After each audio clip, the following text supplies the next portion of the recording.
The NBA in 1997 was seeing an aging Michael Jordan coming to the end of his career, and the search for the next face of the league was on. The timing couldn't have been more perfect. The NBA was watching one of the greatest players in history and most dominant forces of all time take shape on the Orlando Magic in the one and only Shaquille O'Neal. Superman, the great Aristotle, Big Diesel. I am Shogun, loved by no one, Shaquille O'Neal. The stage was set for him to take the throne. Every other team in the NBA was foaming at the mouth with jealousy as a brand new franchise in the Magic was about to lock down the greatest basketball prospect since Wilt Chamberlain for the rest of his career. And in the summer of 1996, to the naked eye, it would have seemed a no-brainer that the Magic would be bringing out the red carpet and doing everything possible to court Shaq, but to everyone's surprise, it was almost the opposite, which we'll dive into a little bit more later in the video. In Shaq's first 4 seasons in a Magic jersey, he averaged 27.2 points per game to go along with 12.5 rebounds. He got them to the NBA Finals in 1995, where they were swept by Hakeem and the Rockets, but then followed that up in 1996, getting them all the way to the Eastern Conference Finals, where they were again swept, but this time by MJ and the 72-10 Bulls, who were on their way to making history. And considering both Shaq and Penny were in their early 20s, there was no franchise that seemed more primed to bud into a dynasty over the next decade than the Magic. But as we all know, Shaq ended up in Los Angeles, so how did we get here? What went wrong? How on earth did the Orlando Magic fumble someone who had already beaten Michael Jordan in a playoff series, who got them to the finals and the Eastern Conference Finals the year after, won a scoring title, a Rookie of the Year award, been runner-up in the MVP voting, and was All-NBA 3 years in a row? Maybe the Magic front office saw all those sweeps in the playoffs and thought it was just an indicator that Shaq would never be able to put it together, especially when it mattered most. Love fest that has broken out here at Staples. Oh. Playing. You can hear that. You can hear that at Venice Beach. Let's just drink your water.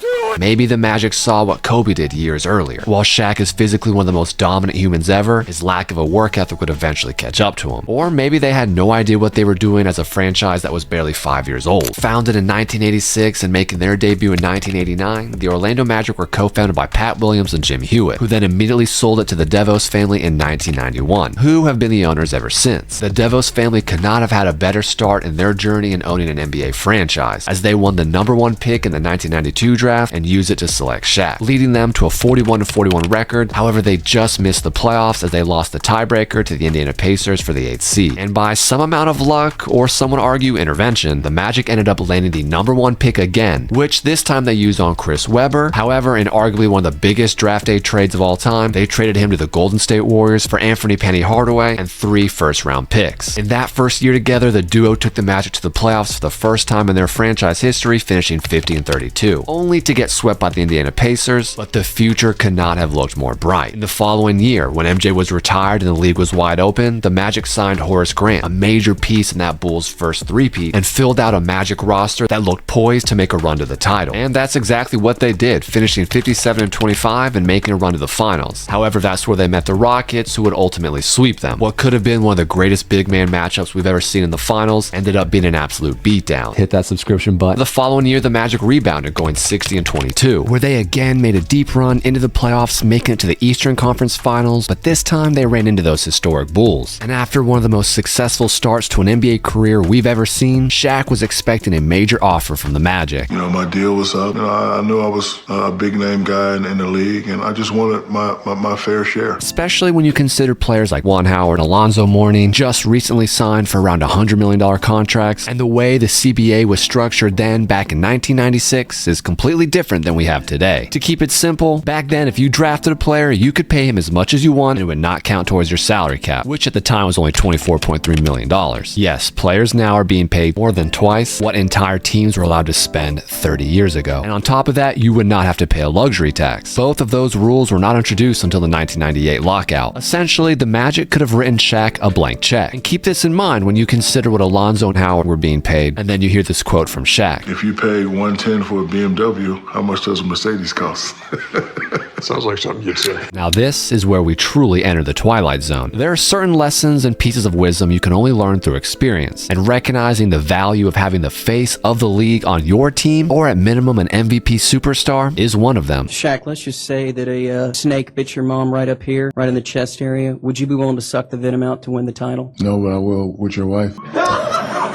Some franchises don't know what to do with greatness when it lands in their lap. There are several franchises who have learned the hard way, and the Magic, as you're about to learn, is one of them. And as you've just seen recently, the Mavericks are potentially learning as well. The first mistake out the gate was the initial offer that they sent Shaq at 4 years, $54 million. And if you were paying attention earlier, you know that both Juan Howard and Alonzo Mourning were signing contracts for 7 years at $105 million, and neither player could hold a candle to Shaq's talent. If they were BMWs, they were trying to pay Shaq like a Toyota. Not all NBA players are made the same. Some, like Kevin Durant or Anthony Edwards, just want to show up and hoop. Others, like Shaq, LeBron, Jordan, Kobe, they want the red carpet laid out for them. They want to be treated like kings because they truly believe they're the kings of their own sport. Almost every one of my channel's viewers is not subscribed to the channel. Do me a huge favor and hit that subscription button. We're trying to get monetized. My dog and I. A person like Shaq, with a personality the size of an ocean, is going to want to experience all the extravagances and praise that comes with the process of free agency. And while it's always going to involve some level of negotiations, when you start your bidding at an insulting price, you've already lost him before it even started. It was even communicated to Shaq that they could not commit fully to him, as the upcoming free agency of Penny made them feel they had to be financially flexible, something Shaq did not like hearing, which in 1996 was actually a fair point to believe. For the entirety of the NBA's history, the rule to win championships was to have the big man on your squad. And in Shaq's mind, with Michael Jordan's days coming to an end, the league would be back to being dominated by a big man. And he wasn't wrong. He just didn't realize it would take someone like Michael Jordan next to him to take him to the promised land. And then Jerry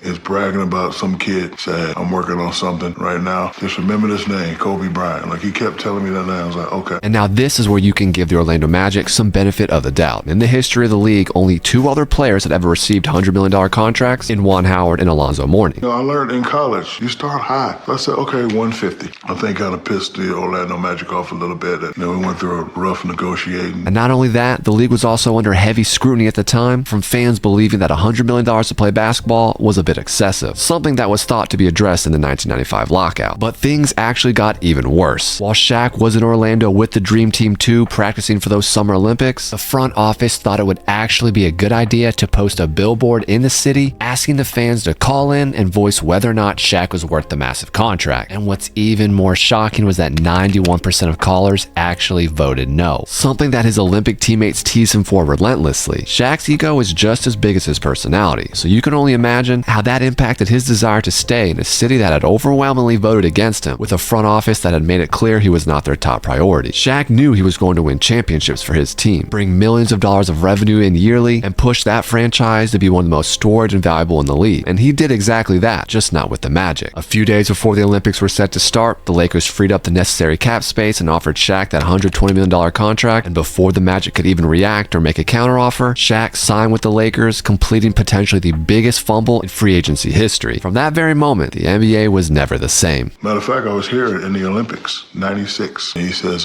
Jerry West wants to talk to you. And I go in Jerry's suite, 2, 3 a.m. in the morning. He says, I got some good news and some bad news. I said, well, what's the good news? He said, I can come close to that 150. I said, what's the bad news? He says, not 150, it's 121. So we called the Orlando and we gave him a chance to match it. They didn't match it, so I signed that night. I knew I was going to have to start all over. And if the Lakers didn't have a similar team, minus Penny Hardaway, I wouldn't have did it. But, you know, they had Nick Van Exel, pretty good. They had Eddie Jones. They had another big guy, Eldon Campbell. It worked out. You know, it turned out to be one of my better business decisions. And if you enjoyed this video, think about watching either of these videos that's on the screen. As always, hit that subscription button and turn on notifications. Go out there and do something great.